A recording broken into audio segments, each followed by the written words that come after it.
Terima kasih Anda masih bersama kami. Bagi Anda yang baru saja bergabung, kami hadirkan kembali 3 berita utama hari ini. Upaya pembubaran puluhan pengunjuk rasa di depan gedung DPRD Sumatera Utara berakhir ricuh.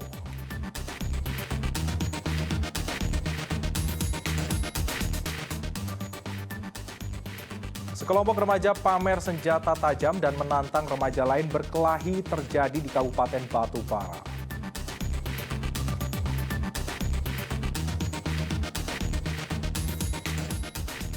Kasus dugaan pelecehan seksual terhadap bocah 12 tahun memasuki tahap penyidikan.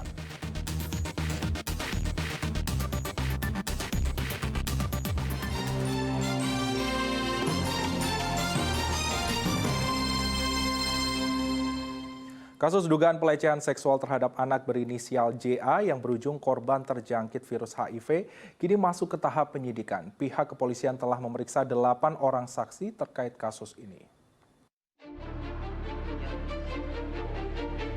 Peningkatan status kasus dugaan ruda paksa terhadap anak berinisial JA 12 tahun yang berujung korban terjangkit virus HIV memasuki babak baru. Status kasus ini masuk ke tahap penyidikan setelah sebelumnya pihak kepolisian melakukan pemeriksaan terhadap 8 orang saksi. Untuk perbuatan cabul sudah dalam proses penyidikan. Kami upayakan secepatnya untuk segera kami tuntaskan. Proses pemeriksaan para saksi pun sampai saat ini masih berjalan. Sebelumnya, saksi dari pelapor berinisial SI dengan didampingi kuasa hukumnya memenuhi panggilan penyidik Unit Reskrim Polrestabes Medan. Proses pemanggilan tersebut, saksi diminta keterangan ulang terkait kasus pelecehan seksual yang diterima JA. Menurut kuasa hukum pelapor, menyebutkan ini merupakan pemeriksaan kedua saksi dari pelapor. Saksi dari pelapor yang diperiksa sudah sebanyak 4 orang dengan inisial SI, AY, AC, dan AH. Ini langsung panggilan pemeriksaan kedua. Pemeriksaan pertama langsung di rumah dan ini pemeriksaan selanjutnya. Ada berapa orang yang dipanggil? Untuk hari ini cuma 1 orang. Siapa itu? Atas nama pelapor. Pemeriksaan sejumlah saksi dan pengumpulan barang bukti untuk mengungkap kasus pelecehan seksual terhadap anak berinisial JA terus dilakukan Polrestabes Medan. Untuk para saksi sudah dilakukan pemeriksaan, kemudian visum juga sudah kita ambil. Kemudian saat ini kondisi korban sudah membaik. Kasus pelecehan seksual ini mencuat semenjak pelapor yaitu pendamping korban melaporkan kasus tindakan asusila ini ke Polrestabes Medan pada 29 Agustus 2022.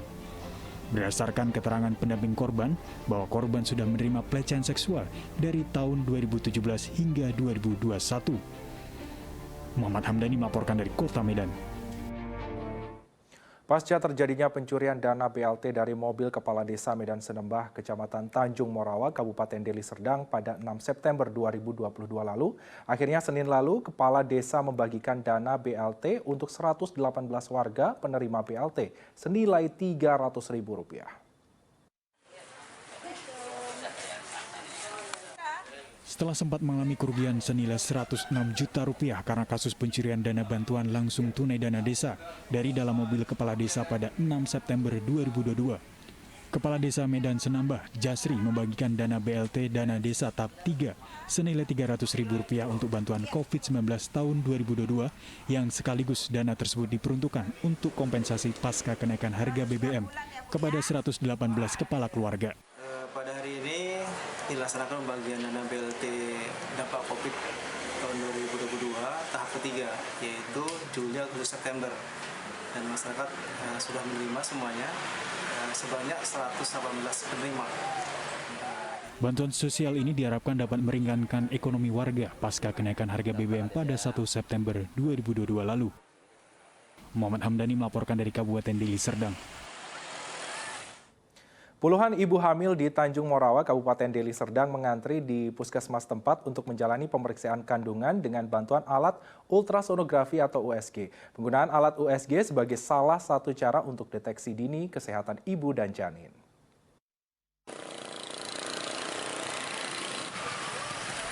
Para ibu hamil di Kecamatan Tanjung Morawa tampak antusias mengikuti pemeriksaan kandungan dengan alat USG di puskesmas setempat. Bahkan mereka rela mengantre untuk didata dan diambil sampelnya sebelum diperiksa kondisi kehamilan yang menggunakan alat USG. Kepala Puskesmas Tanjung Morawa menyebutkan, program ini merupakan inovasi puskesmas untuk meningkatkan kesadaran ibu hamil untuk secara rutin memeriksakan kesehatan kandungannya. Selain itu, lewat hasil USG dapat digunakan untuk pencegahan stunting serta meminimalisir kematian ibu hamil dan bayi sejak dalam kandungan. Jadi pada waktu masa ibu hamil ini kita akan membuat suatu grup grup ini diapakan dari WA grup ini. Semua yang sudah pada kita screening ini masuk ke grup WA. Di dalam WA itu ada dokter, kemudian ada bidan, kemudian ada dari unsur desa, kemudian ibu-ibu hamil itu sendiri. Yang mana ini tidak lain tidak bukan adalah semacam keluhan ataupun curhatnya ibu-ibu hamil dalam kesehariannya. Pada akhirnya ini juga merupakan langkah awal untuk pencegahan daripada stunting. Program pemeriksaan dengan USG di tingkat desa ini akan terus dilakukan di seluruh wilayah kerja puskesmas, khususnya di kawasan Tanjung Morawa, Kabupaten Deli Serdang. Muhammad Hamdani melaporkan dari Kabupaten Deli Serdang. Kita beralih ke informasi lain. Guna menjadikan wilayah pesisir Kota Medan menjadi wilayah asri, diselenggarakan kegiatan penanaman 2.000 bibit pohon endemik dari berbagai macam jenis buah. Kegiatan ini sekaligus sosialisasi tentang pentingnya menjaga lingkungan kepada anak usia dini. Sebanyak 2.000 bibit pohon endemik dari berbagai jenis buah ditanam di kawasan Secanang, Kecamatan Belawan, Kota Medan, dalam rangka upaya menjadikan wilayah pesisir Kota Medan menjadi wilayah yang asri. Penanaman bibit ini tak hanya berguna untuk penghijauan semata. Ternyata penanaman macam-macam jenis buah ini dimaksudkan agar saat berbuah, buahnya bisa dimanfaatkan oleh warga sekitar, baik untuk konsumsi pribadi maupun dijual untuk menambah pemasukan. Uniknya, 2.000 bibit bukan ditanam di sebuah pot berbahan tanah liat ataupun plastik. Mereka justru memanfaatkan pot berbahan dasar anyaman bambu untuk menanam berbagai jenis bibit buah. Bukan hanya sekadar kegiatan menanam pohon, penyelenggara turut memberikan buku-buku bacaan tentang lingkungan kepada anak-anak.